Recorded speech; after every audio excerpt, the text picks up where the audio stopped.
একদিন ব্যবসায়ীর ফাঁকা বাসা, পরদিন স্বর্ণকারের দোকান। এর আগে মোবাইলের দোকান থেকে ৩১ লাখ টাকার মালামাল উধাও। অভিযোগের তালিকা দীর্ঘ হচ্ছে, কিন্তু কমছে না আতঙ্ক। পটুয়াখালীর বাউফল উপজেলার শেষ প্রান্তের বাণিজ্যিক কেন্দ্র কালিশুরি বন্দর। এখানকার ব্যবসায়ীদের দাবি, রাত নামলে শুরু হয় অনিশ্চয়তা। চুরি যেন বিচ্ছিন্ন ঘটনা নয়, বরং হয়ে উঠেছে এক স্থায়ী উদ্বেগের নাম। সম্প্রতি ৩ দিনের জন্য পরিবার নিয়ে বাইরে ছিলেন ব্যবসায়ী রেজাউল।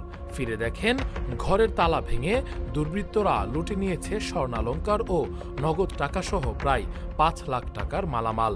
স্টিল আলমারির চাবি ছিল, ওইগুলো সে সূক্ষ্মভাবে পেয়ে বললে আমার কিছু স্বর্ণ, কিছু ডায়মন্ড ছিল, কিছু রূপা, কিছু অল্প কিছু নগদ টাকা। এটা হইতেই আছে, কন্টিনিউ করতেছে। জানি না এর অবসান কবে হবে। তবে এর জন্য প্রশাসন ব্যবস্থাটা আমাদের শর্ত দরকার, উত্তর বাউফলের বিশেষ করে ৩-৪টা ইউনিয়নের জন্য। আমি আমার নিজ থেকে মোটামুটি আমি যতটুকু বুঝি তাতে ৫ থেকে ৬ লাখ টাকার ক্ষতি হয়েছে এইভাবে। সেই রেশ কাটতে না কাটতেই কালিশুরি বাজারের স্বর্ণ ব্যবসায়ী কমল দাসের দোকানে হানা দেয় চোরচক্র। পাশের দোকানের হার্ডবোর্ড কেটে প্রায় ২ ঘন্টা ধরে চলা লুটপাটে ক্ষতি হয় অন্তত ৮ লাখ টাকা। দেখি দোকান চুরি গেছে। আপনার এইখানে রূপা ছিল প্রায় ৩ থেকে ৪০০ ভরির মতো। ৩ থেকে ৪০০ ভরি রূপা বর্তমানে ৪,৪৫০ টাকা ভরি। তারপরে যদি ৮ থেকে ১০ ভরি স্বর্ণ যায়, ও তারপরে আরও কিছু মাল ছিল, তার এই যে বন্ধুত্ব ব্যবসা করতে, তো মাঝে মধ্যে কিছু করতে সব মাল চলে গেছে। একই রাতে চুরির শিকার হন চিকিৎসক মাহফুজও। চায়না তালা মারা ছিল একটা, এবং সামনের ওই যে দরজায় তালা যেখানে ছিল ওটা ওই দরজায় ছোলাম আর কি, এবং ওইটাও ব্যাকা হয়ে গেছে। ওইটা ভাঙতে পারে নাই, তালাটাই ভাঙছে, ভাঙিয়া ঢুকছে।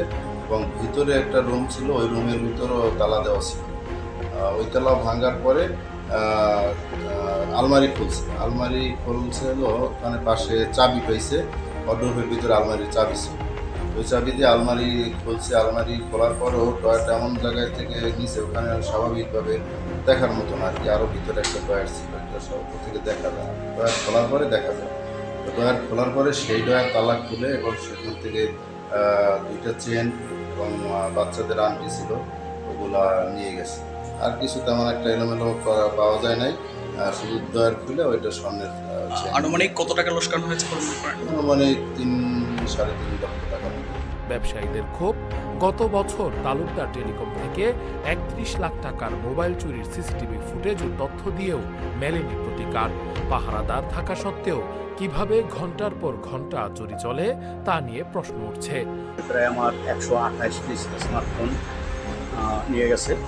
সিসি ফুটেজ এর ছবি এবং ৮ জন চোরের ছবি সহ অসংখ্য আইবি নাম্বার আমি পুলিশের কাছে দিয়েছি, কিন্তু আজ পর্যন্ত আমি আর কোনো হদিস পাই নাই। উপজেলার শেষ প্রান্তে হওয়ায় প্রশাসনিক সেবা পেতেও পোহাতে হয় ভোগান্তি।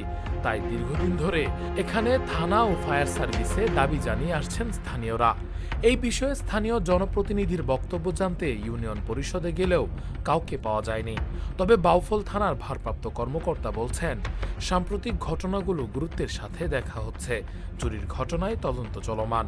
কালিশুরি বন্দরের ব্যবসায়ীরা বলছেন, তারা শুধু তদন্ত নয়, নিরাপত্তার দৃশ্যমান পরিবর্তন দেখতে চান।